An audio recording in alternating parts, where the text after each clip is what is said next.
Programa Plenitude, com Iraci Campos. Você percebe alguma manipulação do seu cônjuge durante o relacionamento com os seus filhos para colocá-los contra você? Ou você conhece alguém que esteja passando por essa situação? O nome disso é alienação parental. E, lógico, o programa Plenitude de hoje vai trazer esse tema. Eu sou Iraci Campos e esse é o episódio do programa Plenitude. Hoje entraremos em plenitude com o nosso convidado, Dr. Daniel Poeradi.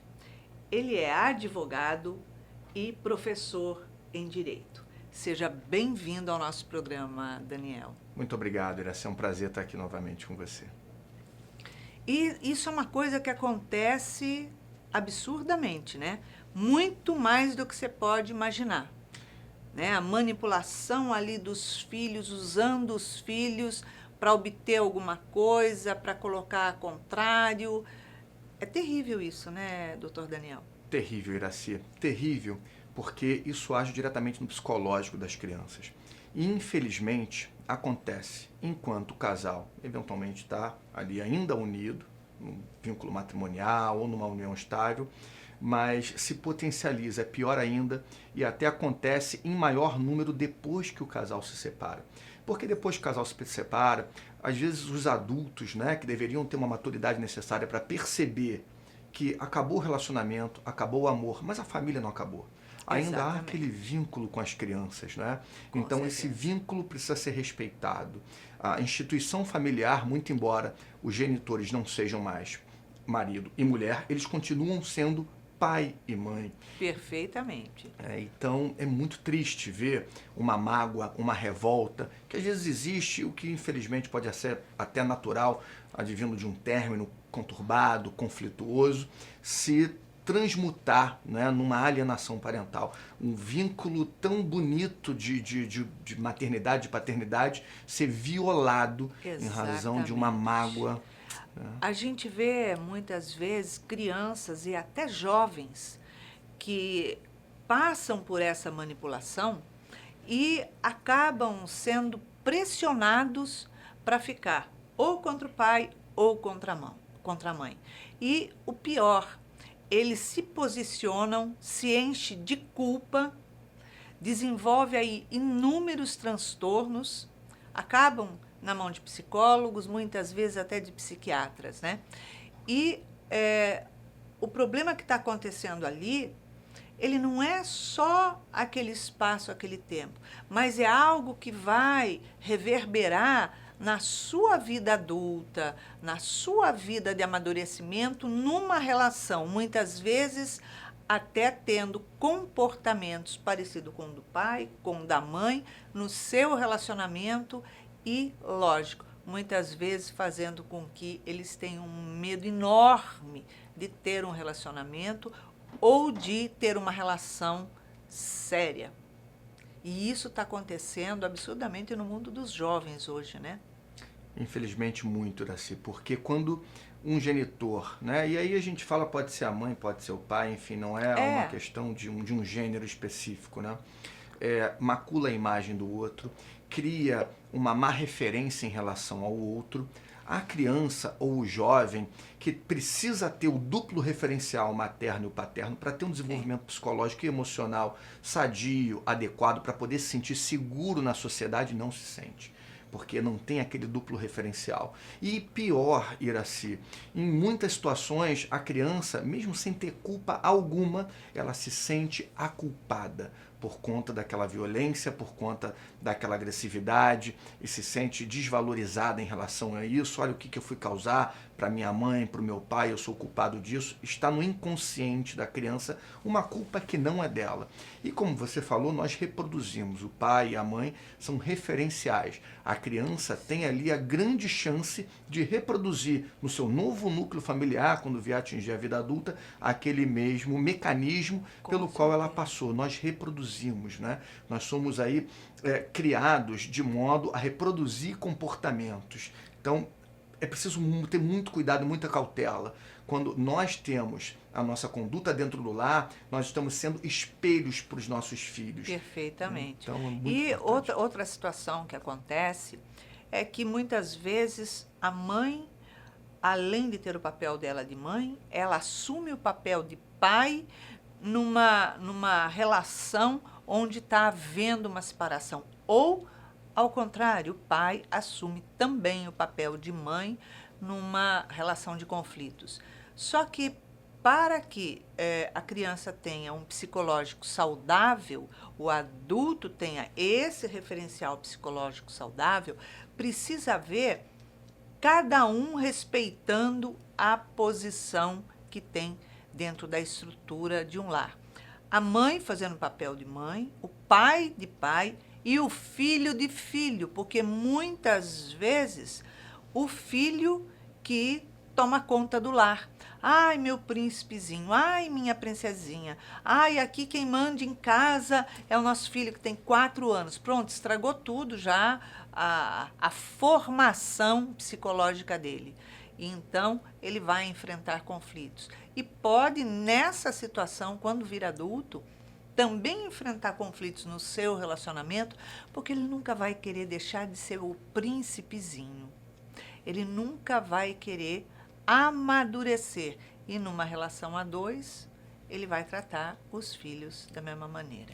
Quando são procurados, quando procuram você, doutor Daniel, no seu escritório, para fazer uma consulta de separação, como é que funciona isso? Porque a gente sabe que, como são manipulados os filhos, abala a família toda, né? Exatamente. O ideal é sempre preservar, ainda que minimamente, um bom diálogo. Isso é fundamental. Quando os adultos, quando os pais têm um bom diálogo, a chance de tudo terminar bem é muito grande. É claro, né? Vai ser um momento difícil. O momento de separação, inegavelmente, é um momento difícil. Se quebra aquele vínculo que a criança tinha com um duplo referencial no mesmo lar. Por mais que seja amigável, né? Por mais que seja amigável. Quando não é amigável, pior ainda. Mas sendo amigável, você reduz um pouco. Você limita ali, né, o estrago que pode acontecer por meio de uma alienação parental, inclusive, né?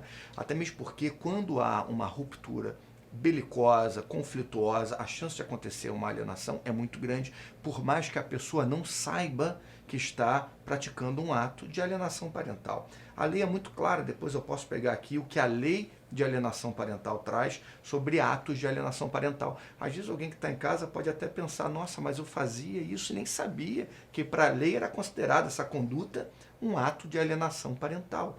Então é muito importante quando se percebe que não tem mais volta àquele relacionamento e já chegar à conclusão de que cada um tem que seguir o seu caminho, que seja de modo pacífico, para o bem da prole. Não fique degladiando, principalmente na frente dos filhos, né? Principalmente. E não tem jeito. Fatalmente, alguém pode estar errado, os dois podem estar errados, mas quem sempre está certo é a criança, é a prole, que não tem culpa de nada do que está acontecendo e merece e precisa ser protegida e ter todo o suporte necessário para o seu desenvolvimento. E respeitada, né? E respeitada. A prole precisa ser respeitada e, como você bem pontuou, Iraci, a prole também precisa respeitar.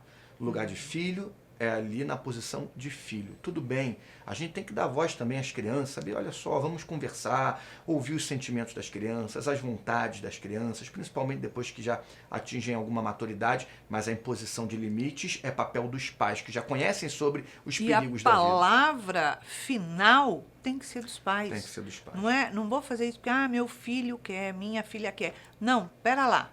Olha só, eu sou mais velho, eu sou educador. A mim foi incumbida a responsabilidade de educar os filhos porque nós colocamos e trouxemos vocês ao mundo. Então, aqui é assim que funciona. Enquanto eles não se tornarem independentes financeiramente, profissionalmente, eles não podem ter voz. Exatamente, Iraci. A gente tem um problema muito sério na nossa sociedade, que é a infantilização do adulto. Então, quando nós temos adultos infantis, é difícil você imaginar um adulto desses, né, que não atingiu a maturidade emocional necessária, criar uma criança e impor limites, porque ele próprio não se impõe limites. Então ele não tem Sim. como entregar também o que ele não tem, porque ele não recebeu. Só que não tem jeito, né? A vida nos torna maduros, por bem ou por mal. Então que seja por bem, que tenhamos aí o hábito de estudarmos cada vez mais, né? Como criar um filho de modo adequado, conversando com profissionais adequados, o auxílio de um psicólogo especialista em família, principalmente em momentos conflituosos, a maioria das vezes, né, que envolvem divórcio. Procurar a ajuda desse profissional é fundamental para fazer uma transição do casamento para uma ruptura amigável. Então há vários mecanismos hoje em dia, há vários profissionais extremamente capacitados que podem dar esse suporte. Então, Doutor Daniel, como é que funciona essa lei de alienação parental? como é que funciona? Quando é que a gente deve tomar uma atitude?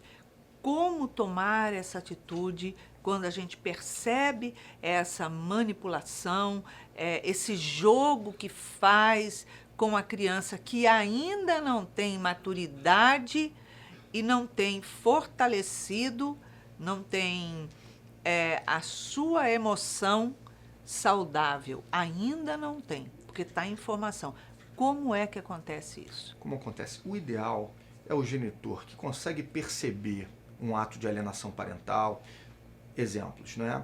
O outro genitor começa a criar uma figura negativa, né, do pai ou da mãe. O outro genitor que pratica o ato de alienação parental começa a desprezar, né, a figura do pai ou da mãe do outro, né, na construção da educação da criança, tomando decisões de mudar de escola, falando mal, mas não é só falar mal. Falar mal é fácil você perceber, porque a criança fala, né? Ah, papai disse isso ou mamãe disse aquilo. Seu A pai não criança presta para fala. nada, não serve para nada. Pois é. Sua mãe não faz nada direito. Porque ela não sabe o que está falando. E o mais E comum, começa. abandonou a casa. Sua mãe abandonou a casa, seu pai abandonou a casa, não quer saber de você, mas eu estou aqui, se endeusando, né, como sendo um super-herói. E às vezes velado, Iraci, esse é que é o mais delicado. Porque o que às vezes de modo malicioso um genitor faz, mal intencionado? A mamãe é muito boa, mas ela não está muito bem, não é? Ela está com o psicológico muito abalado. Coitada, ela está precisando tomar remédio, se tratar. Ela não está em condições de entender o que é melhor para você. Vamos ajudar? Peraí, como é que se cria esse tipo de figura em relação ao filho de uma pessoa que é debilitada, que precisa de ajuda? Então essa é a alienação velada, que não é escancarada, pelo contrário, é travestida de uma preocupação, que não tem preocupação. Se a pessoa precisa de tratamento, isso acontece às vezes, principalmente quando tem um divórcio, né? Todo mundo é ser humano, pode se sentir mal, pode precisar de uma ajuda. Todos nós, em qualquer momento da vida, passamos por momento de instabilidade emocional. Pois é. Né? E quantos de nós precisamos de medicação? Isso não é vergonha nenhuma, muito pelo contrário. Você precisa, vá lá, procure o seu psiquiatra e tome. Ai, mas eu não gosto de tomar remédio. Pois é, você não gosta de tomar aquilo que vai te fazer bem e fazer equilíbrio. Mas tomar seu chopinho, ficar desequilibrando o ambiente, fazendo tantas outras coisas que não são legais, aí você faz um comparativo. Me poupe. E não é para sempre, em muitas situações a pessoa toma durante aquele período para ajustar uma química cerebral, e todos nós somos seres humanos, passamos por altos e baixos. Sim. E geralmente a pessoa, depois de medicada, quando realmente o medicamento é aplicado de modo correto, ela agradece e pede desculpas. Nossa, agora que eu estou medicada, agora que eu estou equilibrada, eu vejo o que eu fiz de mal e peço desculpas, se arrepende. Mas você perguntou sobre a lei de alienação parental. Então, percebendo a alienação parental, procure um advogado da sua confiança, procure informações sobre alguém que passe ali confiança, que seja acostumado a lidar com essas questões. Não adianta, por mais que o advogado às vezes tenha uma boa intenção, tratar de modo generalista. Tem que ser alguém específico, que trabalhe especificamente com o direito de família, né? Então, nós temos a lei de alienação parental, que é a lei 12.318 de 2010, e o artigo 2º dessa lei traz aqui só a título de exemplo. São só exemplos, dentre outras situações. Olha só o que o artigo 2º fala. Considera-se ato de alienação parental a interferência na formação psicológica, da criança Isso é grave. ou do adolescente, promovida ou induzida por um dos genitores, pelos avós, isso pode acontecer também, os avós induzirem as crianças, olha, mas aquela sua mãe, aquele seu pai, né? Ou pelos que tenham tios, né? Ou pelos que tenham a criança ou adolescente sob a sua autoridade. Diz alguém que está tomando conta, né? Guarda ou vigilância, para que repudie genitor ou cause prejuízo ao estabelecimento ou à manutenção dos vínculos com este. E aqui nós temos, olha só, algumas formas são só exemplos, tá, de alienação parental. 1. Realizar campanha de desqualificação da conduta do genitor no exercício da parentalidade, dificultar o exercício da autoridade parental, dificultar o contato da criança com o genitor, dificultar o exercício do direito envolvendo a regulamentação de convivência, que chamava antigamente de visita, né? Pai e mãe não é visita, precisa conviver com a criança e não visitar. Visita é estranho, né? Omitir deliberadamente informações pessoais relevantes, se ficou doente, se está precisando de algum suporte na escola, por exemplo, apresentar falsa denúncia contra o genitor, isso acontece muito. Uma pessoa fala, olha, está tentando me agredir, está querendo o mal da nossa família. É uma falsa denúncia em algumas situações, em outras não.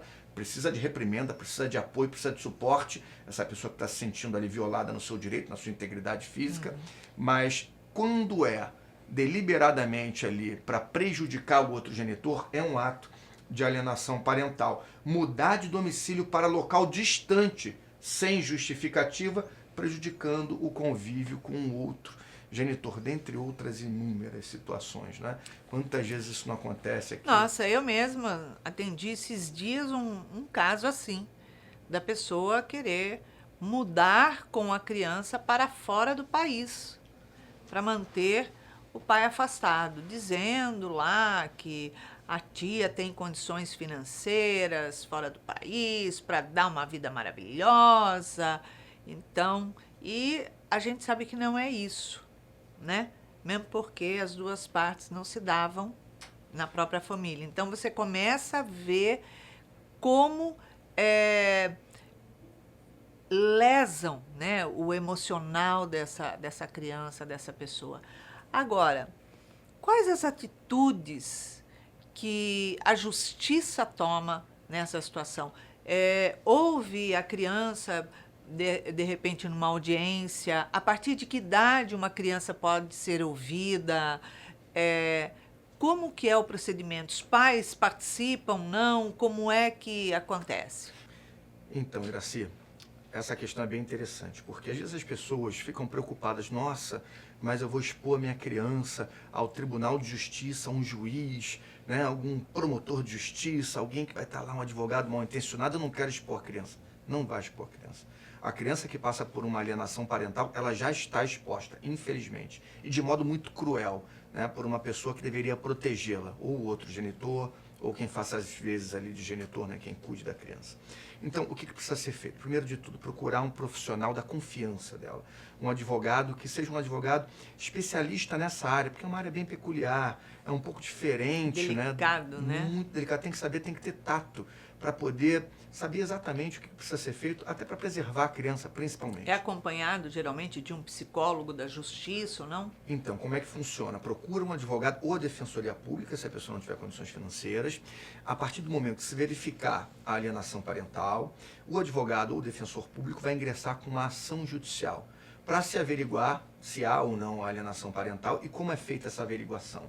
Há alguns estudos que são feitos, né? A perícia, porque o juiz não é perito, o advogado também não é perito, via de regra não é. Né? Então, o que ele entende é do direito. Alguns profissionais extremamente capacitados trabalham auxiliando o juízo, são os peritos. Então, as crianças passam por perícias psicossociais, né, com assistentes sociais, onde elas são ouvidas num ambiente lúdico.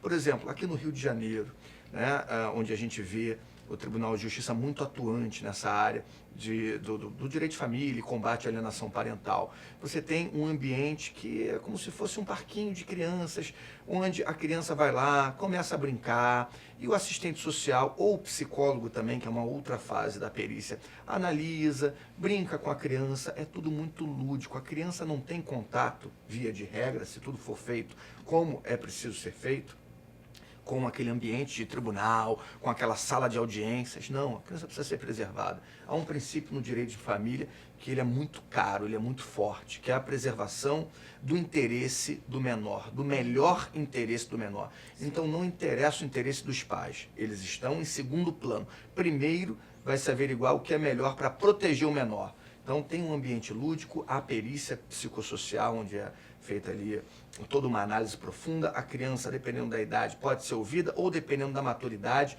Não tem uma regra muito específica na lei para esses casos. O psicólogo, ele consegue conduzir muito bem a conversa de acordo com a criança, né? E ouve os pais também. Ouve o pai, ouve a mãe, os avós, né, quem seja ali a pessoa considerada como agressora num quadro de alienação parental. Então, feita essa análise, o juiz vai analisar essas provas que foram produzidas, não por ele, né, porque ele vai só ali de modo imparcial julgar, mas ele vai analisar o que foi produzido para poder decidir se há a alienação parental, se for realmente considerado ali que um dos genitores aliena a criança ou os avós. Nós temos na lei aqui algumas medidas que são necessárias. Olha que o artigo 6º agora da lei fala, né?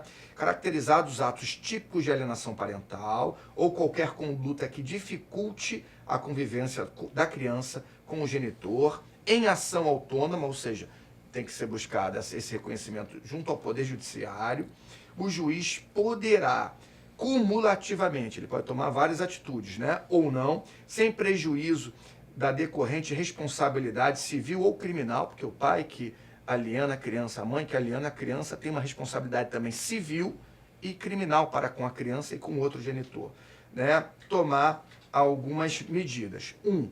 Declarar a ocorrência de alienação parental e advertir o alienante. 2. Ampliar o regime de convivência com o alienado, né? Com o genitor Sim. alienado. Então, se ele está sendo alienado, está sendo criada uma falsa imagem.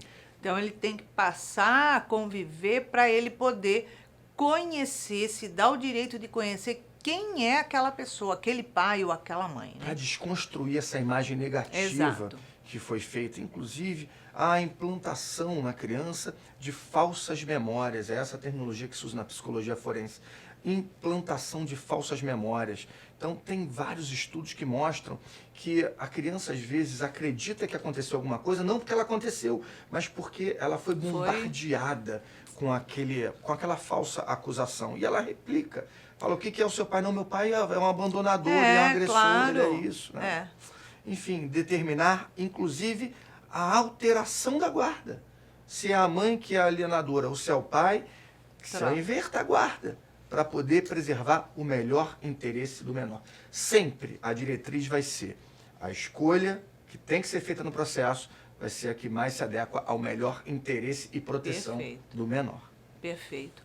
E dessa forma, né, a justiça acaba realmente fazendo ali o seu papel devido de tomar conta dessa criança, desse jovem, para buscar resgatar. Porque a gente sabe que quando há uma disputa judicial, num divórcio, enfim, tantas situações, criam-se tantas mentiras, trazem testemunhas falsas, situações que realmente violentam a outra parte que está passando por essa situação, né? E que, por outro lado, a própria emoção fragilizada, a pessoa passando por uma violência dessa, porque isso é uma violência emocional absurda, acaba sobrecarregando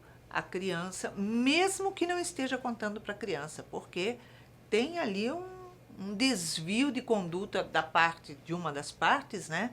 E que gera para o próprio cônjuge ali uma situação muito crítica, né? Exatamente. E isso a gente está analisando só no aspecto material e psicológico. A gente conhece muito bem como funciona o lado de lá. Imagina nessas disputas, o que o pessoal que não é da luz não vem ali falando, é isso mesmo, faz isso, faz aquilo, incentivando por algum motivo a discórdia, ainda mais o prejuízo para com a criança, pode ser algum inimigo, né, da criança, Os do quadros pai. de obsessões que surgem aí, de espíritos que conviveram com essas 3 pessoas, 4 pessoas, seja lá quantas pessoas forem, né, com os cônjuges ou com os filhos, e que têm as suas diferenças, as suas desavenças, já de outras épocas. Nossa, é um prato feito para eles, para manipular ainda mais, gerando uma destruição daquele núcleo familiar, uma destruição financeira, o afastamento de parentes. Quer dizer, há um complexo muito grande. O que os nossos olhos veem é apenas 40% da realidade. É um fragmento, é só a O ponta 60% está do outro lado. Pois é só Né? a ponta do Na iceberg. bagagem já que a gente traz, nos amigos, nos afetos e desafetos que a gente traz de outros momentos, né? Então, é muito necessário, né, a procura sempre de um profissional, porque o profissional está acostumado a ver os 2 lados, ele vai saber se é uma alienação ou não. Exatamente. Porque acho que tem uma outra situação também, né? A pessoa que pratica, muitas vezes, a alienação, ela pode procurar a justiça dizendo que o outro que está fazendo isso. Exatamente. Isso acontece muito, infelizmente. Agora, o principal de tudo, é tentar resolver, na medida do possível, tudo tem um limite nessa vida, Claro. até para não prejudicar as crianças, né? Mas na medida do possível, de modo amigável. Isso é fundamental, porque não tem processo que vá trazer paz. O processo, ele vai ser conturbado. Claro, no final de tudo, vai se alcançar o objetivo, que é reduzir aquele prejuízo em relação ao menor. Mas, se for possível, as partes precisam envidar os máximos esforços para poder resolver de modo amigável. Se não for, procure um profissional adequado que entenda esse lado para poder recorrer à justiça. É uma proteção, inclusive, das crianças. Tem casos terríveis que o alienador, para agredir o outro, Com certeza. por raiva, comete ou tenta cometer filicídio. Isso é terrível. Para Nossa, nem proteger a fale. criança é necessário uma medida, às vezes, drástica e Com urgente. certeza. Nosso tempo é muito curto, passa muito rápido. Doutor Daniel, obrigada pela sua presença. Uma alegria tê-lo aqui, trazendo tanto esclarecimento. Eu que agradeço. Muito obrigado, viu, minha amiga? Obrigada. E lógico, se você está passando por uma situação dessa, pense primeiro de tudo nos seus filhos. Se você já passou por uma situação dessa, continue pensando nos seus filhos, o que você pode fazer para ajudá-los a reconstruir o emocional, para ajudá-los a ter uma visão diferente de um núcleo familiar, de uma relação a 2, porque eles vão crescer, vão amadurecer, mas o que está guardado lá dentro nem sempre é colocado para fora. Muitas vezes só é externado quando eles iniciam uma relação a 2. Então, é isso. Você pode sim contribuir com quem já passou por isso. Compartilhe se você gostou desse programa e auxilie outras pessoas que possam estar nessa situação. E para que você tenha uma semana de paz, de luz, deixamos aqui um super beijinho muito carinhoso, cheio de muita paz. E não esqueça de acessar a nossa playlist lá no YouTube. Muita paz, que Jesus nos abençoe.